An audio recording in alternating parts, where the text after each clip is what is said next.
अध्याय 14 रेफ व पदेन की मात्रा।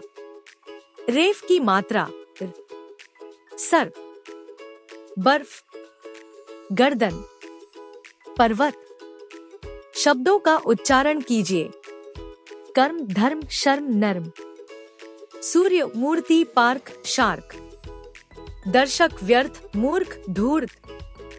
आशीर्वाद, मर्यादा, अधर्म, आकर्षक। शब्दों को पढ़िए और लिखिए। फर्श, वर्ण, आर्य, निर्धन, दर्पण, आचार्य, दूरदर्शन, पर्यावरण, शिक्षण बिंदु।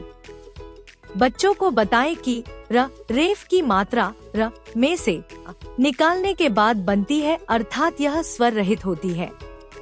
रेफ की उच्चारण ध्वनि उस वर्ण से पहले होती है जिस पर यह लगा होता है।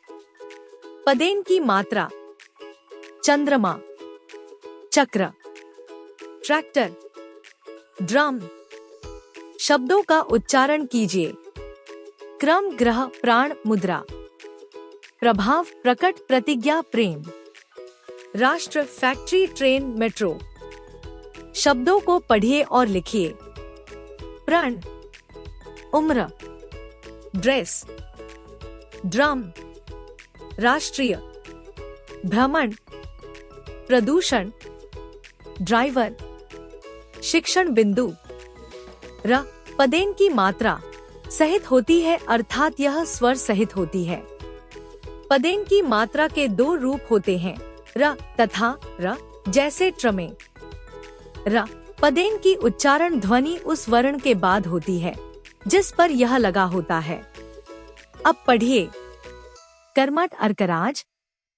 सम्राट अर्कराज एक कर्मठ व साहसी राजा थे।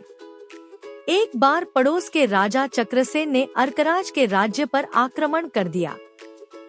सम्राट ने चक्रसेन का वीरता से सामना किया। चक्रसेन की सेना अधिक विशाल थी। सम्राट हार गए। अपने प्राण बचाने के लिए वे वहां से भाग आए। वे किसी पर्वत की गुफा में छिप गए। प्रजा की याद आने पर उन्हें बहुत दुख हुआ। गुफा के पास में ही एक नदी बहती थी। उस नदी के पास एक ऋषि रहते थे। उनका नाम अष्टावक्र था। निराश राजा को देखकर ऋषि ने उसमें उत्साह जगाने का प्रयास किया। एक दिन अष्टावक्र अर्कराज को एक पेड़ के पास ले गए। वहाँ कुछ चींटियां पेड़ पर चढ़ने का प्रयत्न करती, परंतु बीच में ही गिर जाती। अंततः थोड़े से प्रयास के बाद वे पेड़ पर चढ़ गईं।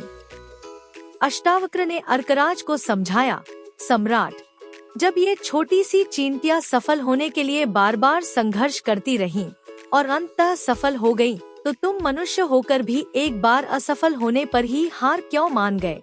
अर्कराज में नए उत्साह का संचार हुआ। उसमें अपने राष्ट्र को पाने की पुनः कामना जाग उठी।